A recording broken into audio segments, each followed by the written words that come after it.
አሁን ላይ የ3 ግራም ወርቅ ዋጋን መረጃን በስንት እየተባለ ይገኛል? በምን ያህል ዋጋ ነው በምሽጥ ላይ የሚገኘው የሚለውን መረጃን ይዤላችሁ መጥቻለሁ። ወርቅ ለመግዛት ካሰባችሁ ይህንን መረጃ ማየት እጅግ በጣም ወሳኝ ነው። ዋጋውን ብቻ ሳይሆን ወሳኝ የሆኑ መረጃዎችንም እዚህ ላይ የምንካፈል ነው የሚሆነው። በተለይ ደግሞ ወርቅ ለመግዛት ያሰባችሁ ለመግዛት ብቻ ሳይሆን ለማጋዛትም ያሰባችሁ በተለይ ደግሞ መረጃን መያዝ እንዲሁም በእውቀት ላይ የተመሰረተ ግዢን ለመፈጸም ይህንን መመልከት ግድ ይላችኋል። ትክክለኛ የሆነ ዋጋን ትክክለኛ በሆነ ወርቅ ላይ ወጪ ማድረግ እጅግ በጣም ማወቅ ያለባችሁ ወሳኝ ሚስጥሮች ምንድናቸው የሚለውንም የማካፍላችሁ ይሆናል። እንደምታውቁት ከሆነ ዋጋ በየቀኑ አንዳንዴም በየሰዓቱ ይለዋወጣል። ስለዚህ ግምታዊና ሻጮች ብቻ ያሉትን ዋጋ ይዞ ከመግባት ወይም ደግሞ ሰጥቶ ከመመለስ ባለፈ ትርጉም ባለው መልኩ ለመደራደር ያስችላችሁ ዘንድ የተዘጋጀ ይህ ቪዲዮን ስትጀምሩት እንግዲህ ላይክ በማድረግ እንድትጀምሩት እናሳስባለን። ለቻናላችንም አዲስ ከሆናችሁ በዚህ ቻናል ላይ የተለያዩ ዕለታዊ የጥሬ ወርቅ ዋጋዎችን እንዲሁም የተሰሩ የወርቅ ዋጋዎችን በምን ያህል መግዛት እንዳለባችሁ ምክር የሚሰጥ ቪዲዮ ቻናላችን ነው። ሰብስክራይብ በማድረግ አብራችሁን ትሆኑ ዘንድ በማክበር እንጠይቃለን። በተለይ በኢትዮጵያ የወርቅ ንግድ እምብርት በሆነችው በፒያሳ ብሎም በሌሎች በዙሪያው ባሉ አካባቢዎች የ3 ግራም ወርቅን ለመግዛት ምን ያህል ብር እንደሚያስፈልጋችሁ እነግራችኋለሁ። ዛሬ የገበያውን ትክክለኛ ምስጢር እንዲሁም የተደበቁ ወጪዎችንና ከመግዛታችሁ በፊት ማወቅ የሚገባችሁን ወሳኝ ምስጢሮችንም ይዘንላችሁ ቀርበናል ማለት ነው።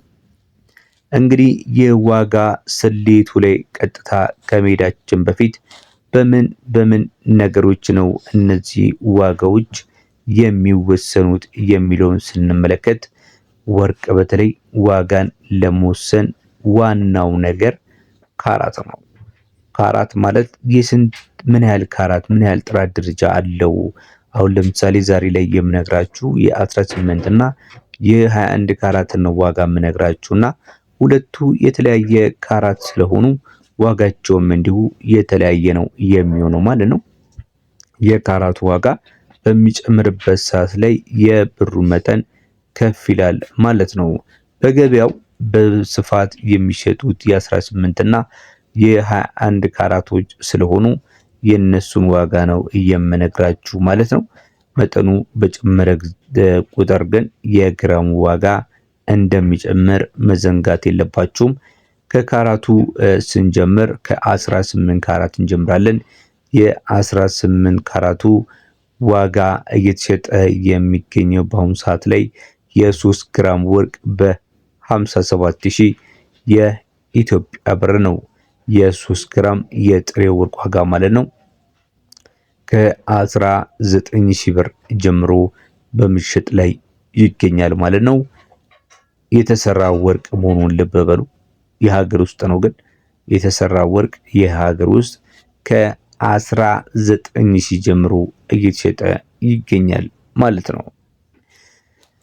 ቀጥለን የምንመለከተው ከካራት በኋላ የምንመለከተው ያው የወቅታዊውን የወርቅ ዋጋ መነሻ በማድረግ ለምሳሌ የ1 ግራም ዋጋ 10000 ቢሆን የ3 ግራም መነሻው ዋጋ ደግሞ የዚህ የ3 እጥፍ ይሆናል ማለት ነው። በዛ መሰረት ነው በምሽጥ ላይ የሚገኘው። ስለዚህ የ18 ካራት 19000 ከሆነ 19000ን በ3 ስትመቱት ወደ 57000 የሚጠጋ ዋጋ ያወጣል ማለት ነው። ምንም እንኳን እንደተሰራው የዲዛይንነትና ዋጋ ልዩነት ቢኖረው ማለት ነው። ምናልባት የውጭውን ስትፈልጉ አንዳንድ ከጥራት ደረጃ ጋር በተያዘ ከ19000 እስከ 20000 በኋላ ሊያወጣችሁ ይችላል። ያን ያህል ግን ከዛ የበለጠ አይደለም። አሁን በጣም ገበያው የቀነሰበት ወቅት ነው ማለት ነው። ብዙዎቹ የሚሳሳቱበት ትልቅ ነጥብ ምንድነው ካላችሁን የስራ አገልግሎትና ሜኪንግ ቻርጅ ነው። እዚህ ላይ እስከፈለጋችሁ ድረስ መደራደር ትችላላችሁ። አንዳንዴ ዋጋውን ከፍም ዝቅም የሚያደርገው ይህ የሞልዲንግ ይባላል ወይም ሜኪንግ ቻርጅ የስራ አገልግሎት ማለት ነው። እና ወርቁን ብቻ አይደለም የምትገዙት እላዩ ላይ ያለውም ዲዛይን በጣም ማተር ያደርጋል ማለት ነው። ጥሩ ዲዛይን ያው ለሙያተኛው የስራውን ክፍያ ማግኘት ስላለበት በቆንጆ ሁኔታ ታስቦ ስለሚደመር ማለት ነው። ስለዚህ የ3 ግራም የመጨረሻ ዋጋ የምታሰሉት አንደኛው የጥሬ ወርቅ ዋጋ አለ፣ ሁለተኛው የሜኪንግ ቻርጅ አለ፣ ሌላ ደግሞ ከሰርቪስ ቻርጅ እንዲሁም ከቫት ጋር ተያይዞ የሚከፈሉ ክፍያዎች ተጨምሮባቸው በዛ ዋጋ ካልኩሌት ይደረጋል ማለት ነው። የ21 ካራትን ዋጋ አልነገርኳችሁም፣ እሱን በቀጣይ ነግራችኋለሁ። ነገር ግን ቪዲዮን እስካሁን እያያችሁ ላይክ ካላደርጋችሁ ላይክ፣ ለቻናላችንም አዲስ ከሆናችሁ ቻናላችንን ሰብስክራይብ በማድረግ እንደዚህ አይነት ወቅታዊና የጥሬ ወርቅ ዋጋን እንዲሁም የተለያዩ የምንዛሬ ተመኖችንም ቪዲዮዎችን ስትፈልጉ ቻናላችንን ተቀዳሚ ምርጫ ታደርጉ ዘንድ በማክበር እየጠየቀን ወደ ሌሎቹ ወደ ምንነግራችሁ መረጃዎች እናልፋለን። የ21 ካራቱን ስንመለከት 21 ካራቱ በ22500 ከ22000 ጀምሮ እስከ 22500 እየተሸጠ ይገኛል። የ3 ግራም ደግሞ በ66000 እስከ 67500 ድረስ በመሸጥ ላይ ነው የሚገኘው። የ21 ካራት የጥሬ ወርቅ አይደለም የሚነገርኳችሁ የተሰራ ወርቅ ነው በመንገድ ላይ የሚገኘው። በጣም በወረደ ዋጋ ነው በዚህ ሰዓት በመሸጥ ላይ የሚገኘው ማለት ነው። እዚህ ጋርም እንግዲህ የካራት ማህተሙን ማረጋገጥ አትርሱ። ማንኛውም ህጋዊ የወርቅ ጌጣጌጥ ቤት እንግዲህ ለምሳሌ 18K ወይም 750 የሚል ማህተም ይኖረዋል። ስለዚህ ከመግዛታችሁ በፊት ተመልከቱ። 21 ካራትንም ከፈለጋችሁ 21K ወይም ደግሞ 875 የሚል ማህተም መጻፉን አትርሱ። ሌላው ህጋዊ ደረሰኝ የሚቀበሉ በትክክለኛ ግራም በካራት መጠን በእያንዳንዱ ግራም ላይ የስራው ክፍያ ተለይቶ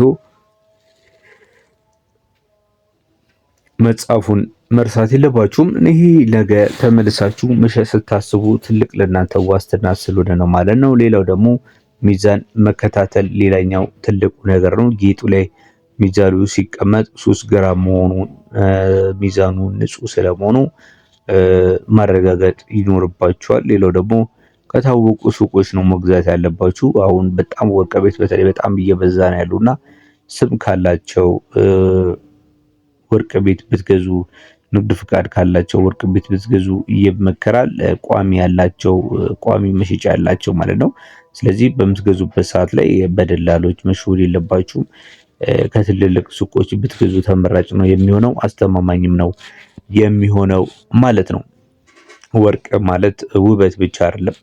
በተለይ በአስቸጋሪ ጊዜያት የገንዘብ ቁጠባና ዋስትና የሚሆን ትልቅ ሀብት ነው። ስለዚህ በየትኛውም ገበያ በፒያሳም በአራት ኪሎም በአውቶቡስ ተራም በየትኛውም ገበያ ስትገዙ ውሳኔ ከመስጠታችሁ በፊት የበርካታ ሱቆችን ዋጋ ማወዳደር አትርሱ። ምን ያህል አስባችኋል? እናንተስ በቅርቡ በገበያ ወርቅ ገዝተው ታውቃላችሁ? ወቅታዊው የወርቅ ዋጋ ለገዢው ተመጣጣኝ ነው ወይስ ውድ? ሀሳባችሁን ኮመንት ላይ አጋሩን። ይህ መረጃ ለወዳጅ ዘመድ ይጠቅማል ብላችሁ ካሰባችሁ ሼር በማድረግ አጋሯቸው። ቪዲዮአችንን በዚህ ጨረስን። በያላችሁበት መልካም ጊዜ